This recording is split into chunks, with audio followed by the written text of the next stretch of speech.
Hi everyone, ये video AMA group के behalf पे बनाई गई है। एएमए ग्रुप की दो ब्रांचेस हैं, AMA technologies and education experts, और जो ये सर्विसेज प्रोवाइड करती हैं उसकी लिस्ट यहाँ दी गई है। इस वीडियो में हम डिस्कस करेंगे अबाउट एसएससी कि एसएससी एग्जाम जो होते हैं वो कंडक्ट किस लिए होते हैं, किसके द्वारा होते हैं, या फिर जो लेवल होता है वो लेवल कितने लेवल का एसएससी एग्जाम होते हैं, उसके जो एज क्राइटेरिया है वो क्या रहता है, एसएससी एग्जाम का जो पैटर्न रहता है वो क्या रहता है, या उसके बेनिफिट्स। सो आपका SSC exam is basically staff selection commission जो आपका ऑर्गेनाइज होता है रिक्रूटमेंट के लिए वेरियस स्टाफ के जो मिनिस्ट्री डिपार्टमेंट होते हैं या फिर आपका गवर्नमेंट ऑफ इंडिया के सबऑर्डिनेट ऑफिसर्स होते हैं, उसकी वेरियस स्टाफ के लिए रिक्रूटमेंट होते हैं। सो जो लेवल रहते हैं एसएससी एग्जाम के वो दो तरह के लेवल रहते हैं, सीएचएसएल या CGL, combined higher secondary level या कंबाइंड ग्रेजुएट लेवल, जिसे इनके नाम में ही बताया गया है। जो आपका सीएचएसएल है वो आपका +2 लेवल या सेकेंडरी लेवल के लेवल होता है का एग्जाम होता है, जिसमें आपकी पोस्ट जो रहती हैं वो होती है लोअर डिविजनल क्लर्क या डाटा एंट्री ऑपरेटर। और जो सीजीएल है वो आपका ग्रेजुएट लेवल का एग्जाम होता है, जिसमें जो पोस्ट रहती है वो होती है आपकी inspector of income tax, compiler, divisional accountant, auditor, tax assistant, junior accountant, sub inspector etcetera. जो एज लिमिट रहती है या एज क्राइटेरिया रहता है एसएससी सीजीएल के लिए वो आपका 18 to 27 ईयर्स होता है for the below mention post, जैसे इंस्पेक्टर ऑफ इनकम टैक्स या फिर आपका एक्साइज इंस्पेक्टर। जो स्टैटिस्टिक इन्वेस्टिगेटर गेट 2 के होते हैं उसकी जो एज लिमिट होती है वो 26 ईयर्स होती है, और जो असिस्टेंट और सब इंस्पेक्टर होते हैं सीबीआई उसकी जो एज लिमिट होती है वो 20 to 27 ईयर्स होती है।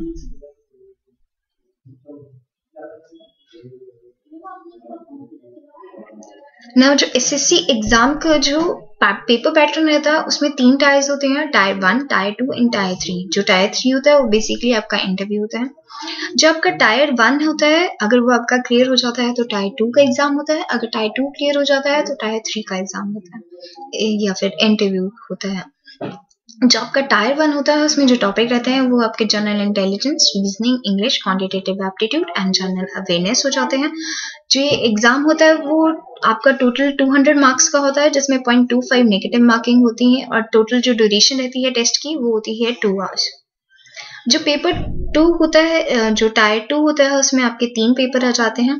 पेपर 1 में होते हैं अर्थमेटिक एबिलिटीज, पेपर 2 आपके इंग्लिश लैंग्वेज हो जाता है, और पेपर 3 आपका मैथमेटिक्स आ जाते हैं, स्टैटिस्टिक्स, इकोनॉमिक्स या कॉमर्स अकॉर्डिंग टू योर जो भी आपका टॉपिक है या जो भी आपने सब्जेक्ट किया है उसके अकॉर्डिंगली।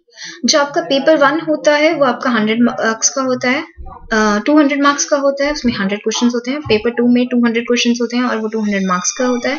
और जो पेपर 3 होता है वो अगेन 200 मार्क्स का होता है और टोटल नंबर ऑफ क्वेश्चंस भी 200 रहेंगे। इसके अलावा जो इम्पोर्टेंट है कि जो टायर 1 होता है या पेपर 1 होता है, टायर 2 में जो पेपर 1 होता है वो आपका 10th लेवल का होता है।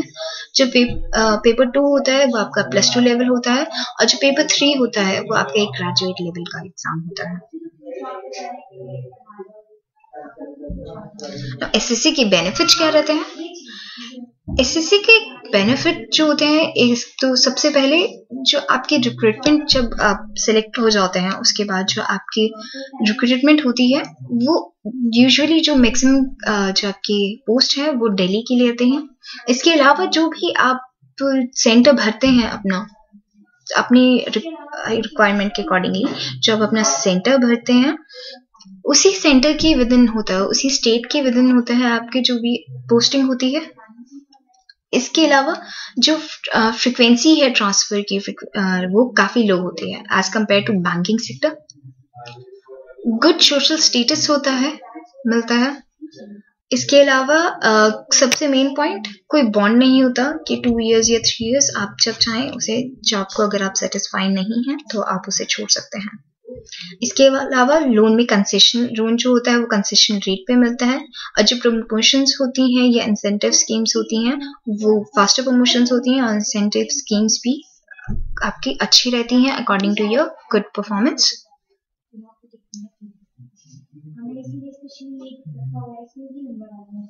अब अगर मैं कंपेयर करूं एसएससी एग्जाम को बैंकिंग एग्जाम से, जो सेक्शनल बैंकिंग एग्जाम होते हैं उसमें सेक्शनल कट ऑफ होते हैं, लाइक सेक्शंस जो होते हैं आपके, जैसे रीजनिंग का सेक्शन हो गया, इंग्लिश का सेक्शन हो गया। अब हर सेक्शन में आपको क्लियर करना जरूरी होता है, हर सेक्शन की अलग से कट ऑफ होती है और हर सेक्शन में क्लियर होना जरूरी होता है। अगर आप ओवरऑल क्लियर हैं लेकिन आप किसी एक सेक्शन में क्लियर नहीं हो पाए हैं, या आपसे छूट गया है या नहीं हो पाए हैं, तो आप ओवरऑल पास नहीं माने जाते। जबकि एसएससी एग्जाम में कोई सेक्शनल कट ऑफ नहीं होता। इसके अलावा अगर मैं बैंकिंग की बात करूं तो बैंकिंग में जो फ्रीक्वेंसी है ट्रांसफर की वो हाई रहती है एज कम्पेयर टू एसएससी, और एसएससी में लो रहती है। इसके अलावा अगर आप बैंकिंग सेक्टर में अगर मैं प्रमोशन की बात करूं तो आपको फर्स्ट पहले एक एग्जाम क्लियर करना पड़ेगा, तब आपकी प्रमोशन होगी। वेयर एज एसएससी में जो प्रमोशन होती है वो फास्टर रेट पे होती है।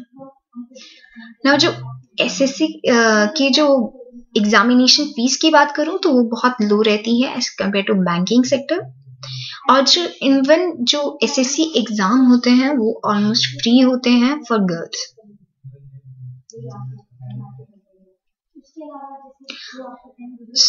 अगर मैं कट ऑफ की बात करूं फॉर 2013, जो आपका टायर 1 था, टायर 1 की जो कट ऑफ गई थी वो 2001 से 102 गई थी, और टायर 2 प्लस टायर 1 की जो cut off overall cut off गई है जो आपके इस बार 2013 में वो 424.50 रही है। आई होप आपको ये वीडियो बेनिफिट लगी होगी, यूजफुल लगी होगी।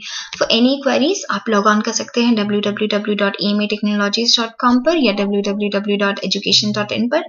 फॉर फ्री कैरियर काउंसलिंग आप हमें अपने डाउट्स, अपने क्वेश्चंस, अपनी क्वेरीज मेल कर सकते हैं, या आप हमें विजिट भी कर सकते हैं, या आप हमें कांटेक्ट कर सकते हैं इन गिवन नंबर्स पर। Thank you.